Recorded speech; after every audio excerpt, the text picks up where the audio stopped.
Kalaban ng American song producer na si Benny Blanco, nagkaisa ang mga Pilipino para iligtas ang kanilang itinatangi na fast food chain. Benny ang pangalan ng boyfriend ng actress-singer na si Selena Gomez. Sinuri ni Benny ang Jollibee cuisine sa isang TikTok video na kanyang ini-upload noong Huwebes ika-29 ng Pebrero taong 2024. Dahil Filipino ang kanyang madrasta, excited siyang mag-alok ng kanyang saloobin sa event at napansin na pamilyar siya sa lutong Pilipino sa simula ng kanyang video. Sige guys, gabi na. Tapos na ang trabaho. Maaaring ako o hindi magkaroon ng lamang at oras na para subukan ang mabahong Jollibee. Hindi ko pa sila mabaho sa buhay ko. Sinabi pa ni Benny, ngayon, marami sa inyo ang hindi man lang nakakaalam nito, pero ang stepmom ko ay mula sa Pilipinas, kaya lumaki akong kumakain ng sh* payload ng Filipino food, kaya tingnan natin kung ano ang nakuha natin dito. Sinimulan ni Benny ang kanyang pagsusuri sa pamamagitan ng pagpili ng bigas na makukuha lamang sa Estados Unidos, adobo.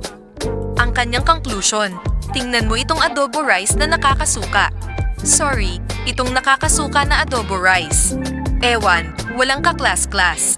Matapos ang ilang kagat pa, ang mga opinyon ni Benny sa kilalang Chick and Joy ng Jollibee ay lumipat mula sa pag-like nito sa una.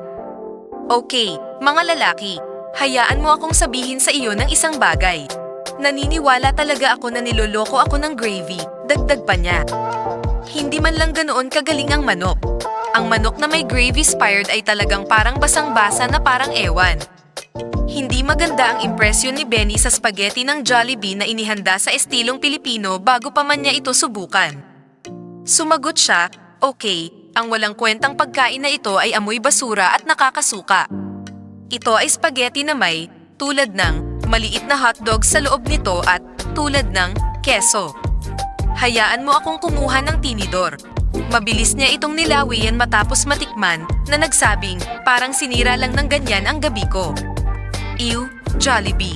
Napaka-critical niya sa fries kaya mushy pa sila kapag inihahatid na.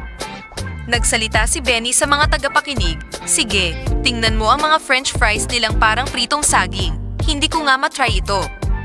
Nagbibiro ka ba? Tingnan mo, hindi naman ganun kasarap ang fries sa Jollibee, nakakasuka. Dagdag pa ng binata.